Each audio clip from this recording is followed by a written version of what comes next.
David departed from there and escaped to the cave of Adullam. And when his brothers and all his father's house heard it, they went down there to him. And everyone who was in distress, and everyone who was in debt, and everyone who was bitter in soul gathered to him. And he became commander over them. There were with him about 400 men. David went from there to Mizpah of Moab. And he said to the king of Moab, "Please, let my father and my mother stay with you till I know what God will do for me." He left them with the king of Moab, and they stayed with him all that time that David was in the stronghold. Then the prophet Gad said to David, "Do not remain in the stronghold. Depart and go into the land of Judah." So David departed and went into the forest of Hereth. Now, Saul heard that David was discovered, and the men who were with him. Saul was sitting at Gibeah under the tamarisk tree on the height with his spear in his hand, and all his servants were standing about him. Saul said to his servants who stood about him, "Hear now, people of Benjamin, will the son of Jesse give every one of you fields and vineyards? Will he make you all commanders of thousands and commanders of hundreds? That all of you have conspired against me. No one discloses to me when my son makes a covenant with the son of Jesse. None of you is sorry for me or discloses to me that my son has stirred up my servant against me to lie in wait as at this day." Then answered Doeg the Edomite, who stood by the servants of Saul, "I saw the son of Jesse coming to Nob, to Ahimelech, the son of Ahitub. And he inquired of the Lord for him, and gave him provisions, and gave him the sword of Goliath the Philistine." Then the king sent to summon Ahimelech the priest, the son of Ahitub, and all his father's house. The priests who were at Nob, and all of them came to the king. Saul said, "Hear now, sons of Ahitub." He answered, "Here I am, my lord." Saul said to him, "Why have you conspired against me, you and the son of Jesse, in that you have given him bread and a sword, and have inquired of God for him, so that he has risen against me to lie in wait as at this day?" And Ahimelech answered the king, "And who among all your servants is so faithful as David, who is the king's son-in-law, and captain over your bodyguard, and honored in your house? Is today the first time that I have inquired of God for him? No! Let not the king impute anything to his servant, or to all the house of my father, for your servant has known nothing of all of this, much or little." And the king said, "You shall surely die, Ahimelech, you and all your father's house." And the king said to the guard who stood about him, "Turn and kill the priests of the Lord, because their hand also was with David, and they knew that he fled and did not disclose it to me." But the servants of the king would not put out their hand to strike the priest of the Lord. Then the king said to Doeg, "You turn and strike the priests." Doeg the Edomite turned and struck down the priests, and he killed on that day 85 persons who wore the linen ephod. And Nob, the city of the priests, he put to the sword, both man and woman, child and infant, ox, donkey, and sheep, he put to the sword. But one of the sons of Ahimelech, the son of Ahitub, named Abiathar, escaped and fled after David. And Abiathar told David that Saul had killed the priests of the Lord. David said to Abiathar, "I knew on that day when Doeg the Edomite was there that he would surely tell Saul, 'I have occasioned the death of all the persons of your father's house.' Stay with me. Do not be afraid, for he who seeks my life seeks your life. With me you shall be in safe keeping." This is the word of the Lord. Thanks be to God. Title this morning is Gathering to the Messiah. There's a lot to cover in this chapter. We're going to kind of take a bird's eye view of some of these major themes: leadership, the righteousness of one and the unrighteousness of the other. But first, let's think back, well, actually a little bit forward in history from what we just read, to President Andrew Jackson. You remember him? When Jackson was elected president, it was very common it was actually expected, there weren't that many presidents before him, to throw a party at the White House upon your election day. His party happened that same day at the White House after his swearing-in ceremony and his address to Congress. He returned to the White House to greet politicians and normal everyday citizens. And very quickly, the crowd swelled to 20,000 strong, turning the usually dignified White House into a boisterous mob scene. Some guests stood on furniture in muddy shoes, while others rummaged through rooms looking for the president, breaking dishes, crystal, and grinding food into the carpet along the way. White House staff reported the carpet smelled like cheese for months after the party. Sounds like maybe some of our living rooms, right, after kids have certain snacks. In an attempt to draw partygoers out of the building, servants set up wash tubs full of juice and whiskey on the White House lawn to calm down the 20,000 strong crowd. You can imagine the celebration of those who most likely were very dissatisfied with the way the country was going. The election that Andrew Jackson won was a very heated one. It would have been something very familiar to us in the past decade even. But you can imagine the hope of a new president who would understand the normal, everyday person and their values. This is what brought Jackson his victory. David, in our passage this morning, is far from his official inauguration or crowning day in Judah. But the way these 400 men gathered around David in our text this morning has far greater significance than any other president or leader that we've seen in modern history. Now, we've seen David struggling in our past few chapters in 1 Samuel. He had to learn to find refuge in the Lord alone. And we even heard that in Psalm 142. There's no place for me. I have nowhere to go. That was his experience in chapter 21 last week. And so he had to learn to find refuge in the Lord alone. He had to learn how to find in the Lord's presence everything that he needed to sustain him moment by moment. So he went to the table of the presence and was given the bread of the presence in the sanctuary. He needed to learn how the reminders of God's past deliverance would be essential to his future plans. And so he was given the sword of Goliath. And lastly, he learned that the Lord would continue to deliver him even through unusual ways by his surprising grace. You remember what David did to escape Gath last week, right?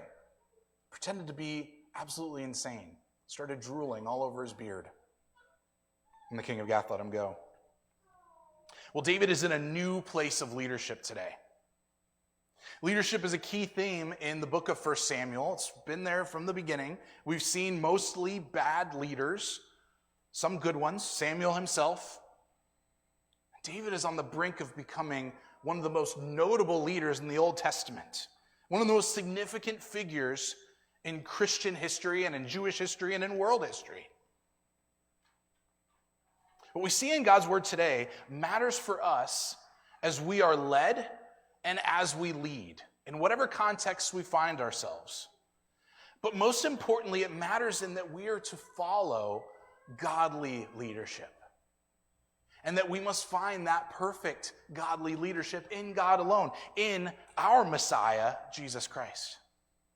So let's look at chapter 4. We're going to look at it in the 4 scenes that are presented here. And we're going to kind of pull out 4 lessons about leadership, both godly leadership and worldly leadership. My hope this morning is that as you observe David and as you observe Saul, that you'll see some prevalent themes that would even kind of make you go, that reminds me of somebody I know, either for better or for worse. Now, there's no outline in your bulletin this morning, but there is hope for technology.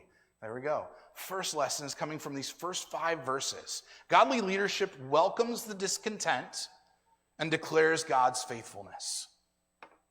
So look at verses 1 through 5 with me, if you would, in chapter 22. David departed from there, escaped to the cave of Adullam. And when his brothers and all his father's house heard it, they went down there to him. And everyone who was in distress, and everyone who was in debt, and everyone who was bitter in soul gathered to him. He became commander over them. There were about 400 men with him. Now, that last phrase particularly, those who were bitter in soul, literally translates to those who are discontent. And I want to point that out right now so that you have that in your mind, because one of the reasons that we attach ourselves to leaders is because of our discontent with wherever we are otherwise. One of the things I mentioned last week was our need to always be reminding ourselves of the past faithfulness of God. And that was what David learned in holding the sword of Goliath. It wasn't that he now had the ultimate weapon to defeat his enemies, but he had a reminder that God has been faithful, that he has delivered him in the past, and he will continue to deliver him according to his plans. It's important for us as well to store up the memories, the stories that we have of God's past deliverance in our lives. What has he done for you lately? What has he done for you in the past year, in the past decade? Even if nothing else comes to mind, you might very well find satisfaction and contentment in recognizing that right now, Colossians tells us, he holds everything together by the word of his power. Why is it that the billions of molecules that make up your body right now are working and functioning at least close to how they should? It's because God is upholding you. Right now, that breath is from him. But we ought to be able to point back to things that have happened in our past to say, God has never let me down. He has always been faithful. David learned that the Lord would continue to surprise him with his deliverance and that he needed to remind himself of that truth regularly. Again, even as David, wouldn't you just love to be his traveling buddy? And David goes, I'm going to pretend to be crazy, and that's going to get us out of this thing. The Lord surprises us how his grace delivers us. Martin Lloyd-Jones was a prominent Welsh preacher of the last century, and he preached a very famous sermon series on spiritual depression. I would commend that to you for further reading. But perhaps one of the most important things he said in that message was this question to his congregation. Have you realized that most of your unhappiness in life is due to the fact that you are listening to yourself instead of talking to yourself? Now, let me just say, again, as we do sometimes with people like C.S. Lewis, who, did you just say that because you wanted to sound smart and make us feel like we just don't get it? Lloyd-Jones was a doctor before he became a preacher, so he's doubly intelligent, right? His point in this, in saying that our unhappiness in life is mostly due to the fact that we're listening to ourselves instead of talking to ourselves, revolves around the fact that we're listening to all of our complaints, aren't we? Complaints come easy. Our discontentments that we experience day by day are so accessible in our minds. It is not hard for us if I said at the end, when we typically do our time of group prayer, if I said, what I'd like you to do is get into a little group and talk about all the things that you're discontent with in this world. Some of you would get up and leave right away, I'm sure. Some of us might also be like, this is exactly what I've been waiting for, right? I would love to air my grievances right now. That's because we spend so much of our time listening to ourselves instead of talking to ourselves. We need to testify to ourselves of what is true. It's not to say that we need to ignore our feelings. God has given us feelings and emotions, but they have to have their right place behind truth. We need to ask ourselves, has the Lord been there with me before?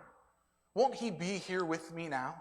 Has he ever truly let me down? I love it when in the Psalms we see David say things like, why are you cast down, O my soul? That's talking to yourself, not listening to yourself. It's you taking the active role. If you are able to sit by yourself and just be left alone with your thoughts, all you're going to be doing is listening.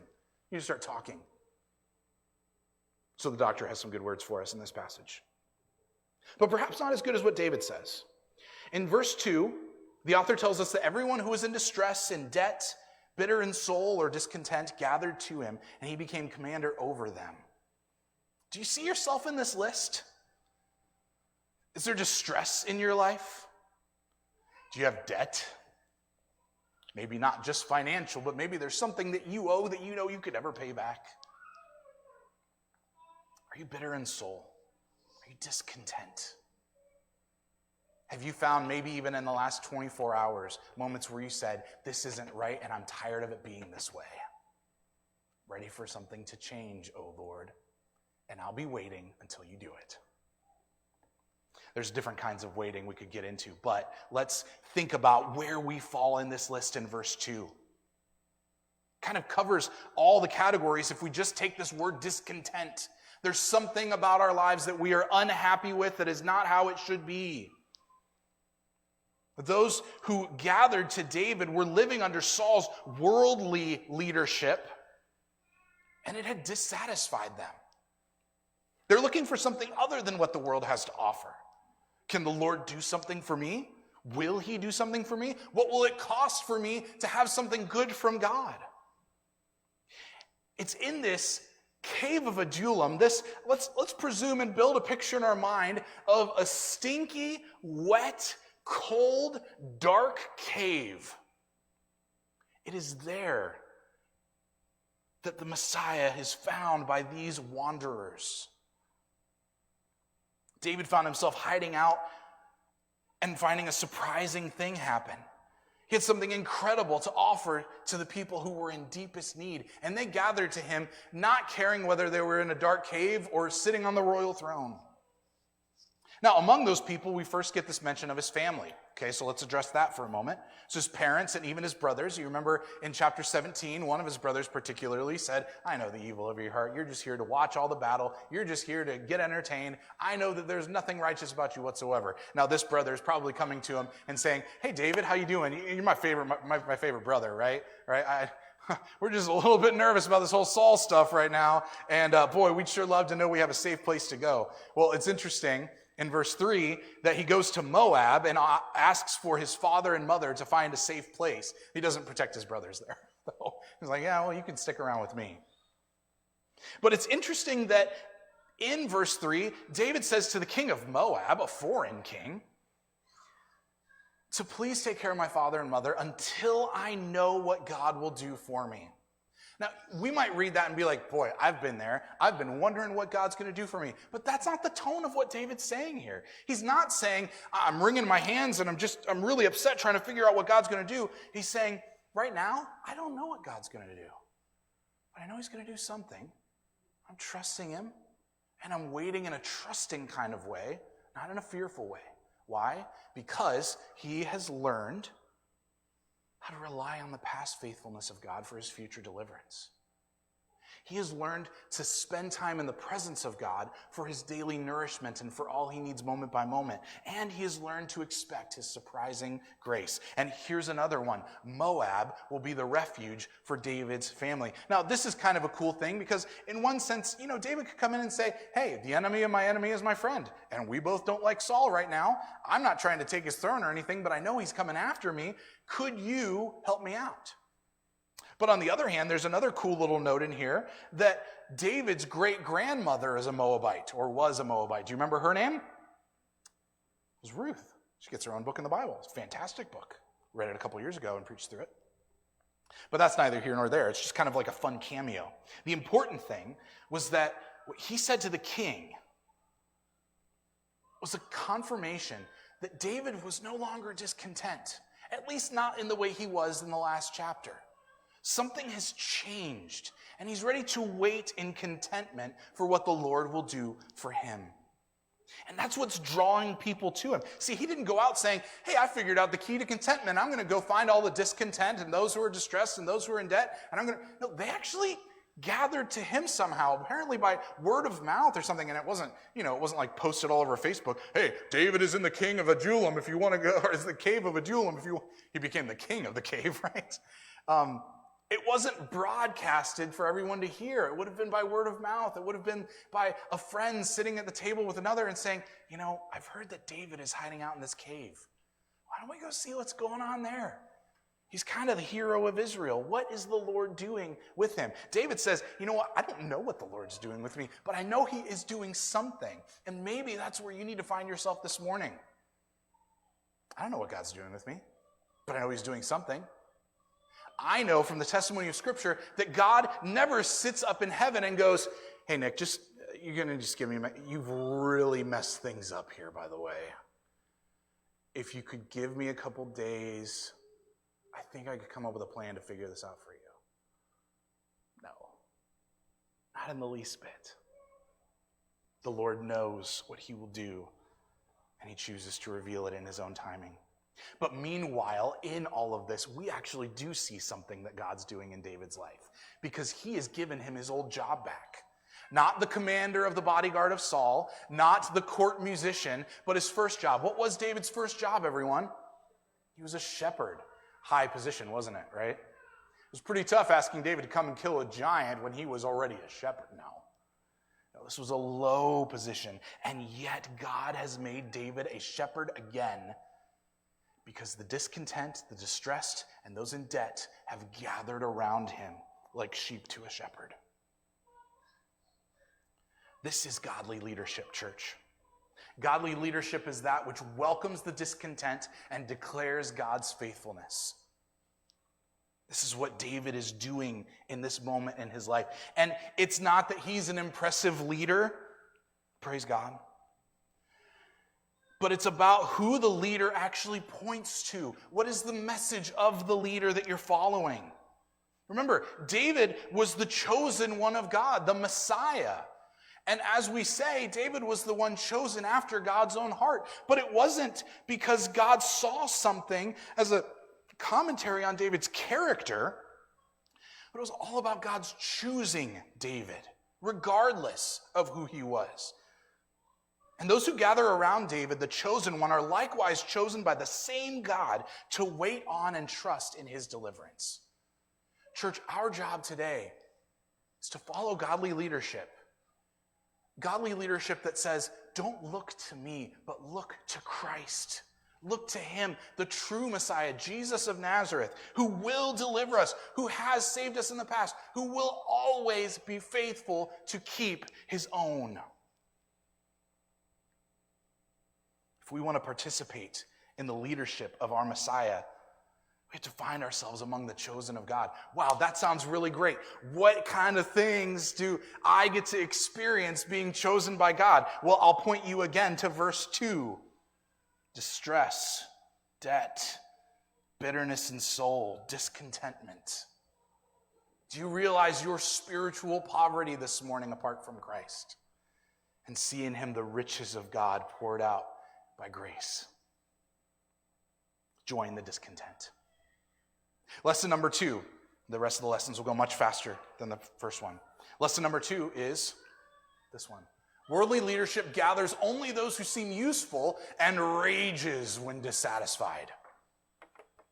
Godly leadership gathers only those who seem useful and rages when dissatisfied.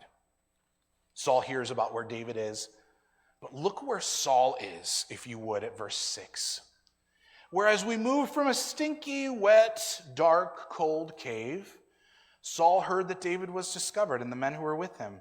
He was sitting at Gibeah under the tamarisk tree on the height. We pause right there before we get to the spear notion here. I want you to imagine again in your mind's eye this beautiful vista of Gibeah, a beautiful hill, beautiful sunrise in the background. And on this hill is a little tree that provides shade. And there's someone you can see sitting under it and you go, what a peaceful picture. What a place I would like to be. What a picture of perhaps contentment that I would like to participate in. But then the camera pans around and zooms in and around. As we get a bigger picture, we see none other than Saul. Teeth clenched in his mouth, fist wrapped around his spear. Now you remember his spear, of course, is his symbol of authority. It's the symbol that he can use to remind himself, let's face it, it's a binky, everybody. That's what the spear is. You know why I say it's a binky? It's his security. It's what he thinks he needs. Hopefully it's not sticking in his mouth. But the spear is Saul's way of reminding himself, I'm still king, and as long as I have this spear, nobody else is. It's not only a picture of his authority, it's a picture of his deep hatred and fear and insecurity revolving around David. He holds his spear as a reminder to him and everyone around him that he's still the king and that he's willing to do to anyone who would threaten his kingship what he's already done to David multiple times. What he's even done, church, to his own son, Jonathan. Crazy. Jonathan speaks to him. Remember Nathan preached this a couple weeks ago. Jonathan comes to him and he says, what has David done to you?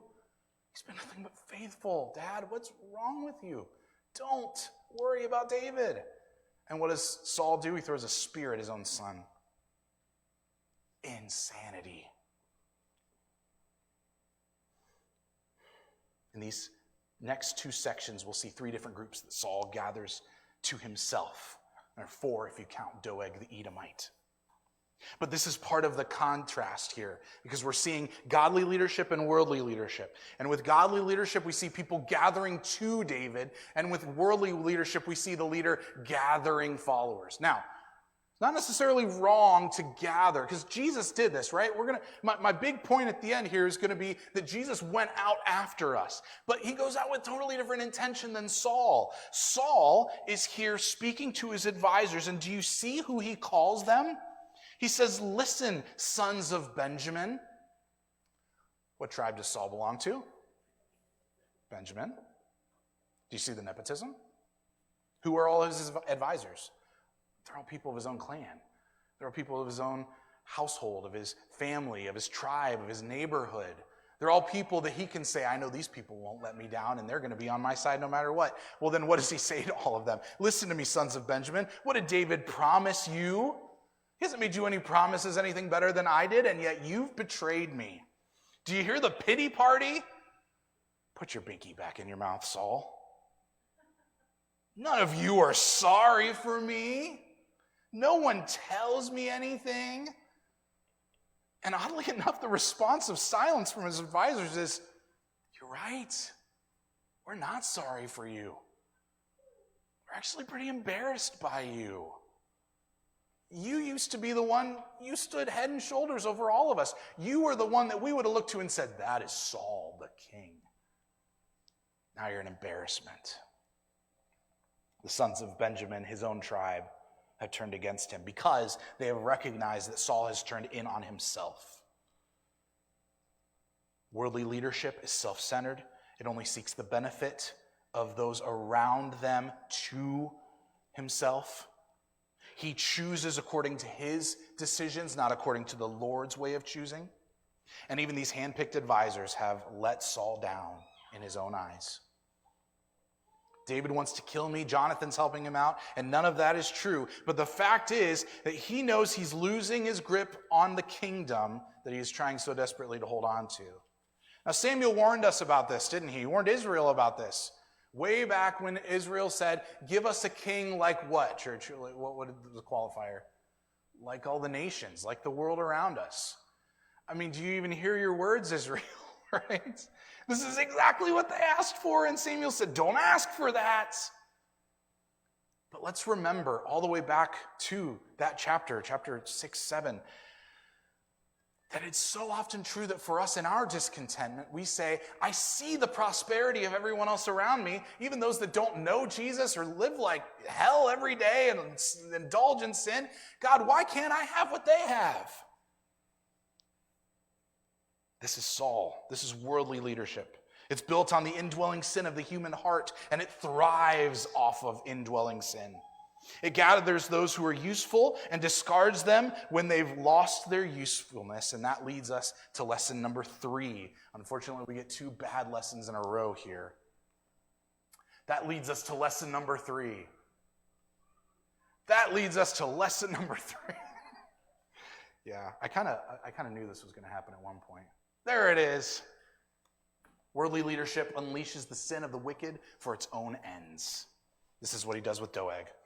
As Saul is talking to all the servants and he's getting no answer, and he's saying, no one's telling me anything. Somebody tell me something. And Doeg goes, I've got something to tell you. I saw Ahimelech. I saw David. I saw Ahimelech pray for David. I saw him seek the Lord for David. I saw him give him food. He gave him the sword of Goliath. Saul, can you believe that? And then he let him go like nothing happened. Doeg is a dirtbag. That's putting it lightly. Because what he does in this chapter is simply horrendous. But already we see that little note last week in last week's chapter about Doeg being there while all this was going on, we see that this is going to end very poorly. So Saul calls up all the house of Ahimelech, of his father Ahitub. And he interrogates them, but he doesn't interrogate them to find out the truth. He interrogates them to indulge his own desires. Because remember, worldly leadership is all about unleashing the sin of others and unleashing the sin of themselves too. Because all that power and that gripping of the spear is being interpreted in the heart of Saul as his right to get whatever he wants. So he asks him the why question, but he has no reason to receive what Ahimelech says in response. None of them ever saw this coming, not Ahimelech or the rest of his family. Ahimelech says, I don't know anything. I don't know a lot or a little.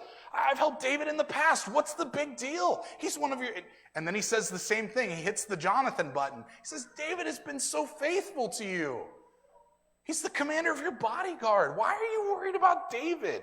I mean, Ahimelech genuinely doesn't get what's going on. And that seals his fate. Saul's servants, though, they're not interested in following Saul's command to kill Ahimelech. But they can't stop Saul's new favorite servant, Doeg. Doeg kills 85 priests in that day. And on top of that, Saul unleashes Doeg on the entire city of Nob. Now, there's no mention of the army joining in here. The last thing we got of the rest of the servants around Saul was that they weren't willing to shed innocent blood. The author seems to be leading us in the direction of understanding that Doeg himself went house to house in Nob, killing man, woman, child, sheep, and oxen. Anything that drew breath, he brought the breath out of it. Worldly leadership unleashes the sin of the wicked for its own ends. Why? So that Saul could say, that will teach them. Church, the truth is that all of humanity is bound up by indwelling sin in the human heart.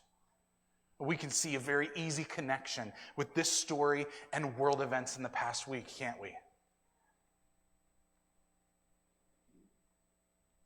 Unless we're free in Christ by godly leadership, we will only follow those who will unleash us to sin in greater ways. Obviously, we're not going to go out and do what Doeg did, but think about our context today. Israel, Palestine, Iran, Hamas, Ukraine, Russia, even our own country. Apart from the transforming work of godly leadership in the good news of Jesus Christ, there is no hope for peace, but only a promise of destruction, because sin is unleashed by worldly leadership. The difficult thing is that the discontented human heart is the same across the board. Sure, it can look a lot different in those who desperately hold power and who use it to unleash the sin of other people, down to the everyday discontented person who doesn't know Christ. But let's consider ourselves this morning, because the root cause of the evil that we see in the world is no different than the root cause of the evil in our own hearts apart from Christ. How easy it is for us to watch the news in horror and in shock and in sadness, and how we should go to prayer and say, Lord, stop the evil. And if we're not on guard, if we're not following the lead of our humble shepherd, it will be so easy for us to miss the fact that our hearts would start preaching a different gospel. And that gospel being, at least I'm not a Hamas terrorist. Church, I don't mean to bring you into that category, but the Bible tells us that we are all dead in our trespasses and sins. And yes, that looks radically different in different places. But apart from godly leadership, our discontentment will leave us in rebellion. It will leave us following worldly leadership and indulging and even unleashing sin we never thought we were capable of. It may be that in our weak moments of feeling discontent in our jobs, with our families, our marriages even, or our church life, that we open the door to unleashing our own sin because we are discontent. Of course, we know sin promises but doesn't believe it or deliver, but we don't always believe that. We don't always act on that. Sin ties us up. It takes hostages and ultimately executes them. So the disgust in our heart over what Saul and Doeg are doing is something of what we ought to feel in our own sin as well. The Puritans, and particular ones have said this better than I'll quote it right now, but a lot of the Puritan preachers would preach on the fact that as we grow in our godliness and growing in holiness before the Lord, we start to realize just how unholy we really are. And that gap between us and a terrorist in the Middle East starts to seem smaller because we're no longer comparing ourselves with the terrorists in the Middle East, but we're comparing ourselves to a holy God.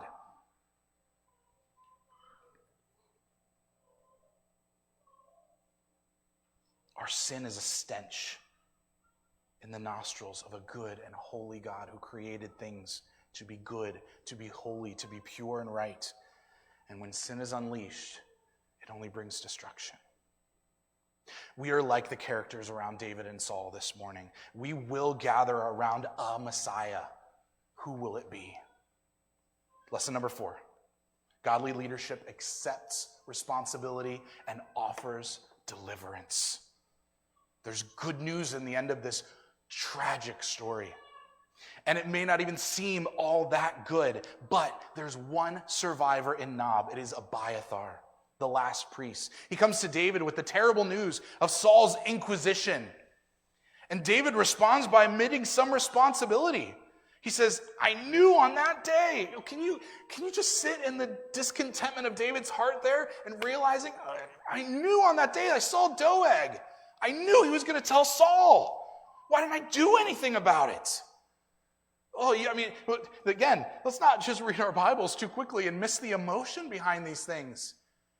David is looking at this story and saying, I'm somewhat responsible for the death of an entire city. But he doesn't let that stop him. He doesn't let that stop him from the role of leadership that he's accepted from God.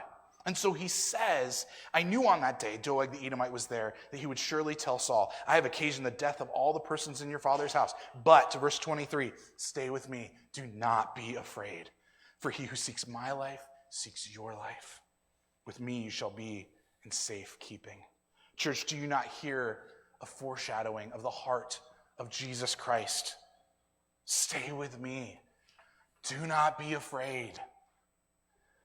Whoever would even seek to destroy your life, they've sought to destroy mine too. But with me, you will be in safekeeping. David shows us the way to the true Messiah to come, to the one truly godly leader that we can trust in. It's not that we need to push David down to the pit now because he's failed, but we need to recognize that he was only a picture of the one to come, that there was a greater Messiah. The one who laid down his life for those whose life was pursued by sin and death. And in the unleashing of our sin because of our discontentment, Christ punishes our sin and removes the punishment from us. He takes the punishment for our sin, and he keeps us safe eternally in him. Remember the kinds of people that Jesus Christ led in his earthly ministry. Stinky fishermen, a traitorous tax collector, and even a terrorist, Simon the Zealot. He sat down to eat with prostitutes and outcasts. He asked for a drink from the water bucket of a Samaritan woman who was outcasted from every person and every social structure in her town. But again, Jesus not only received those who were rejected from society, but he pursued them, and so he pursues us this morning. So may we take our discontentment, whatever that might be. It might just be a little mustard seed of discontentment. But just like the mustard seed of faith can grow into a tree greater than all the other trees, our mustard seed of discontentment can grow into terrible things as well. It can cripple us. It can lock us down in discouragement. It can bind us up in fear. Christ calls those who are discontent to himself, to his own safekeeping. And so he calls you, O church. It may be not on a pretty hill under a tamarisk tree, but in a stinky, wet, dark cave. In the middle of whatever sin our discontentment has led us, that is where our Messiah meets us. So in our discontentment, let us run to Jesus, not to Saul, not to the world. It's full of leaders that are pretending to be shepherds, but there is one good shepherd who laid down his life for his sheep, who died for sin and rose to eternal leadership of our hearts so we could live in his deliverance moment by moment. to free us from weaponizing and unleashing our discontent through sin. So I ask you this morning, where will the Messiah meet you today? Where will Jesus find you? What is the cave that you're sitting in, waiting for him because he is near? Where are you discontented?